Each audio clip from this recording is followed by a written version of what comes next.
할렐루야. 날씨가 많이 추워졌습니다. 추운 날씨에 건강 잘 지키시길 바랍니다. 오늘도 하나님 앞에 예배하는 여러분들을 축복합니다. 다 함께 기도하겠습니다. 아버지 하나님 감사합니다. 오늘도 하나님께서 우리를 불러주셔서 하나님께 예배케 하심을 감사드립니다. 겸손한 마음으로 오늘도 순종하는 마음으로 주님 앞에 엎드렸습니다. 우리의 인생을 이끌어 주옵소서, 보호하여 주옵소서, 또한 승리케 하여 주옵소서. 오늘도 주님을 따르는 삶이 되게 하여 주시고 오늘도 순종의 역사를 써내려가는 우리의 믿음의 삶이 되게 하여 주옵소서. 하나님, 지혜가 없으므로 주님께 지혜를 구합니다. 능력도 없으므로 주님께 능력을 구합니다. 주님, 성령님을 통해서 우리에게 지혜를 더하여 주시고 예수 그리스도의 능력을 더하여 주셔서 오늘도 악을 이기며 오늘도 승리하는 삶을 살아갈 수 있도록 인도하여 주옵소서. 사탄의 유혹과 시험에 넘어가지 않도록 하여 주시고 오늘도 하나님의 말씀을 의지하여 하나님이 중심의 삶을 살아갈 수 있도록 인도하여 주옵소서. 예수 그리스도의 이름으로 기도하옵나이다. 아멘. 다 함께 찬송가 549장 찬양 드립니다.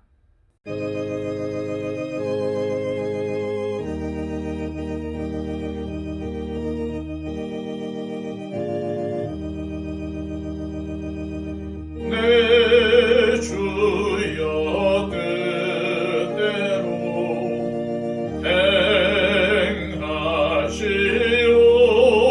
행하시옵소서.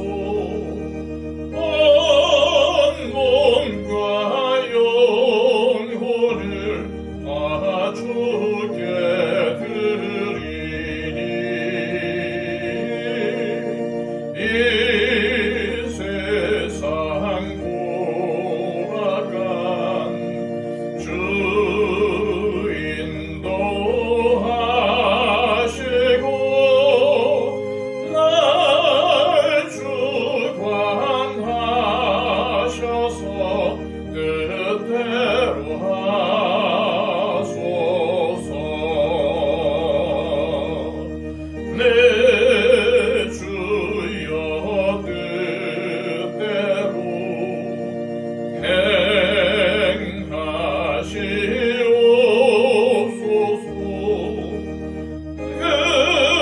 근근심 중에도 낙심케 마소서.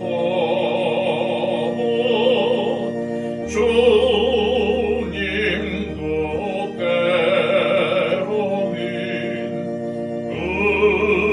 울기도 하셨네. 날 주관하셔서 뜻대로 하소서.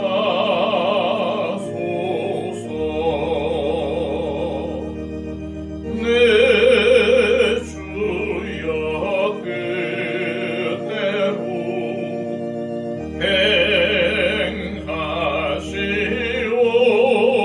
행하시옵소서.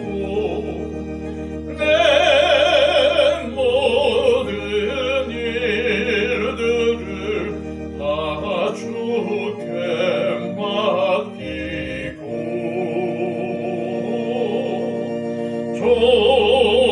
조천성 향하여 고요히 가리니 살든지 죽든지 주대로 하소서.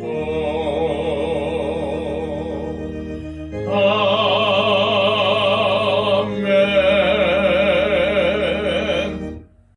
이 시간 우리에게 주시는 하나님의 귀한 말씀은 신약성경 고린도전서 11장 7절에서 16절까지의 말씀입니다. 신약성경 276쪽입니다. 남자는 하나님의 형상과 영광이니 그 머리를 마땅히 가리지 않거니와 여자는 남자의 영광이니라. 남자가 여자에게서 난 것이 아니요 여자가 남자에게서 났으며 또 남자가 여자를 위하여 지음을 받지 아니하고 여자가 남자를 위하여 지음을 받은 것이니 그러므로 여자는 천사들로 말미암아 권세 아래에 있는 표를 그 머리 위에 둘지니라. 그러나 주 안에는 남자 없이 여자만 있지 않고 여자 없이 남자만 있지 아니하니라. 이는 여자가 남자에게서 난 것 같이 남자도 여자로 말미암아 났음이라. 그리고 모든 것은 하나님에게서 났느니라. 너희는 스스로 판단하라. 여자가 머리를 가리지 않고 하나님께 기도하는 것이 마땅하냐? 만일 남자에게 긴 머리가 있으면 자기에게 부끄러움이 되는 것을 본성이 너희에게 가르치지 아니하느냐? 만일 여자가 긴 머리가 있으면 자기에게 영광이 되나니 긴 머리는 가리는 것을 대신하여 주셨기 때문이니라.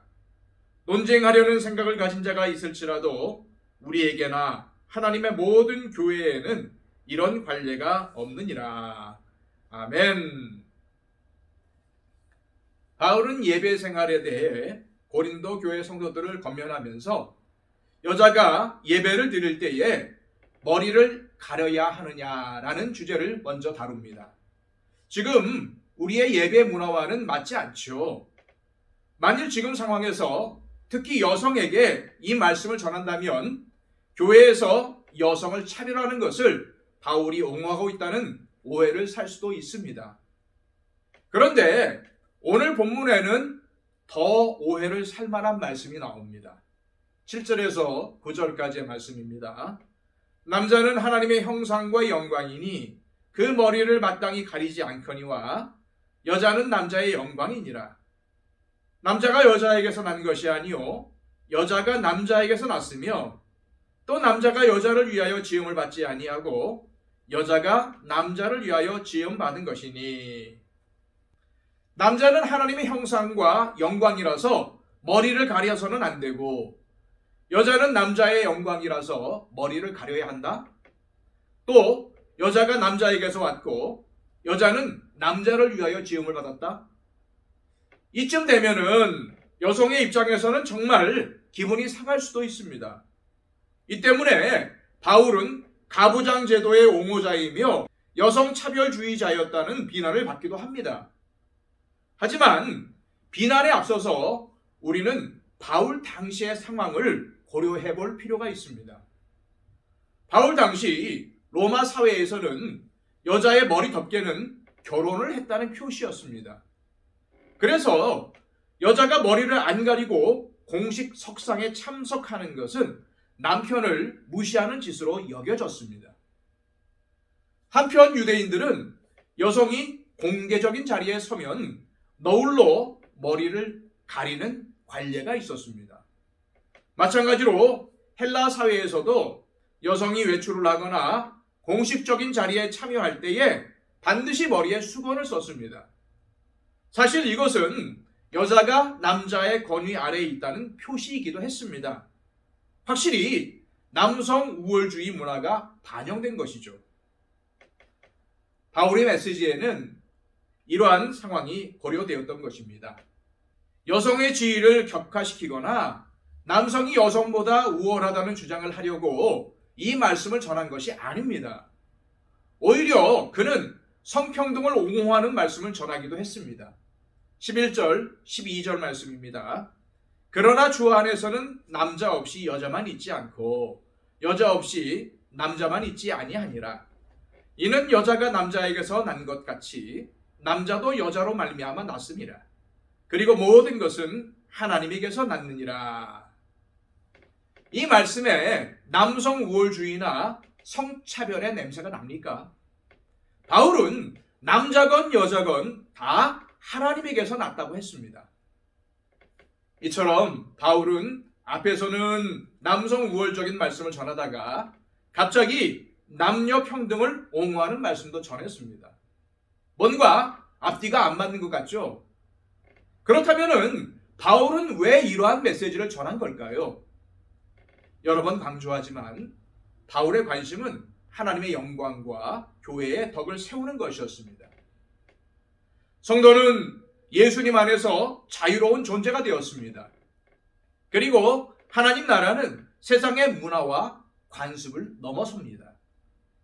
그러나 여전히 교회는 불완전한 지상에 세워져 있고 파멸의 길을 가는 영혼들을 구원해야 하는 막중한 사명이 있습니다.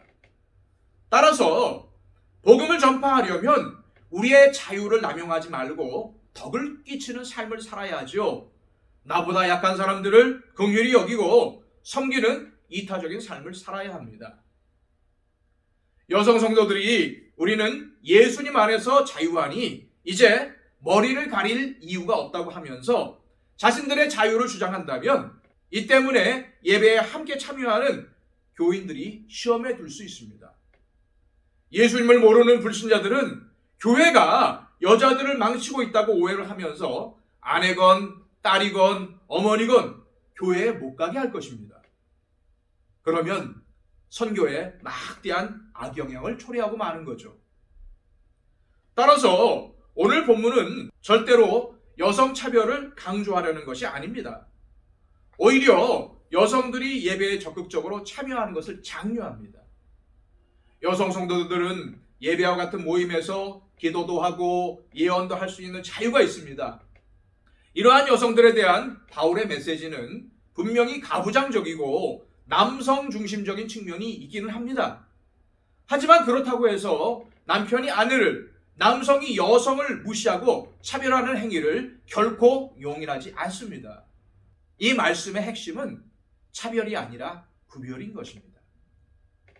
차별이 아니라 구별이다라는 이 말은 남녀 차별이 아니라 남자다움과 여자다움의 구별이라는 뜻입니다. 14절 말씀입니다. 만일 남자에게 긴 머리가 있으면 자기에게 부끄러움이 되는 것을 본성이 너희에게 가르치지 않느냐. 물론 남자도 얼마든지 머리를 기를 수도 있고 여자도 머리를 짧게 할 수 있습니다. 그건 취향의 문제죠. 따라서 이 말씀은 요즘 시대와 맞지 않을 수 있습니다. 하지만 사실 어떻습니까? 개인적인 취향을 넘어서 일반적으로 남자는 짧은 머리를 하고 여자는 남자보다는 긴 머리를 하지 않나요? 바울은 이것을 개인의 취향 문제가 아니라 인간의 자연스러운 본성으로 봤습니다. 남자는 짧은 머리를 하고 다니는 것이 남성의 본성이고 여자가 긴 머리를 좋아하는 것은 여자의 자연스러운 본성이라고 본 것입니다. 이 관점을 더 확대하면 남자는 남자의 본성에 맞는 것이 있고 여자는 여자의 본성에 맞는 것이 있습니다. 남자와 여자는 서로 구별되기 때문에 서로 부족한 면을 도와주며 섬길 수 있습니다. 모두가 하나님에게서 났다고 해서 남자와 여자의 구별조차 사라지는 것이 아닙니다. 하나님이 각각 남자와 여자를 따로 만드셨습니다. 이처럼 서로 구별되게 지으신 것이죠. 따라서 우리는 절대로 남녀를 차별하면 안 됩니다. 동시에 남성다움과 여성다움의 구별됨이 존중되는 문화가 뿌리를 내리고 있어야 합니다. 남자와 여자는 또 기능 면에서도 차이가 있습니다. 그렇다고 해서 남자만 해야 할 일과 여자만 해야 할 일이 정해져 있다는 뜻은 아닙니다. 다 그런 건 아니지만 보통 남자가 여자보다는 힘이 센 편입니다. 또한 여자는 남자보다도 공감 능력이 더 뛰어난 편이죠. 어쨌든 바울은 고린도 교회에서 신앙생활을 하는 남성 성도들과 여성 성도들이 서로 갈등하지 말고 하나님의 영광을 위해서 협력하기를 기대했습니다. 남자와 여자의 기능의 차이는 충분히 있을 수 있습니다. 그러나 적어도 교회에서는 남성과 여성의 고유한 기능은 물론이고 남성과 여성이 얼마든지 같은 기능을 발휘할 수도 있습니다. 즉 여성도 말씀을 전할 수 있고 다양한 은사를 가지고 섬길 수 있다는 말씀입니다. 물론 바울은 여성은 예배 시에 머리를 가리라고 가르칩니다.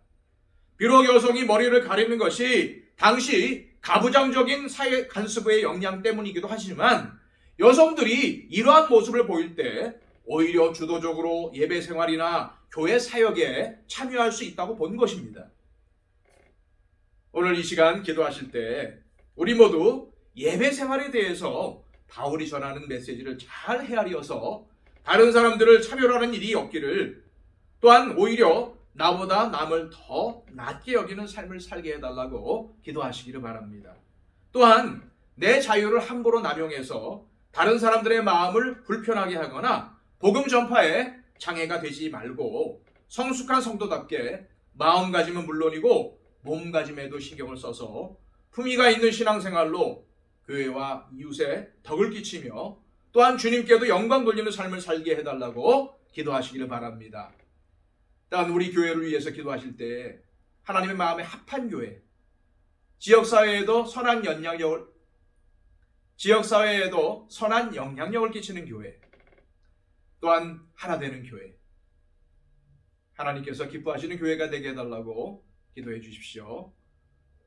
또 병중에 있는 우리 성도님들, 육신의 연약한 가운데 있는 우리 성도님들을 위해서 기도해 주시기 바랍니다. 또 복음을 들고 산을 넘는 우리 선교사님들을 위해서도 간절히 기도해 주십시오. 우리 다 함께 하나님 앞에 기도하겠습니다.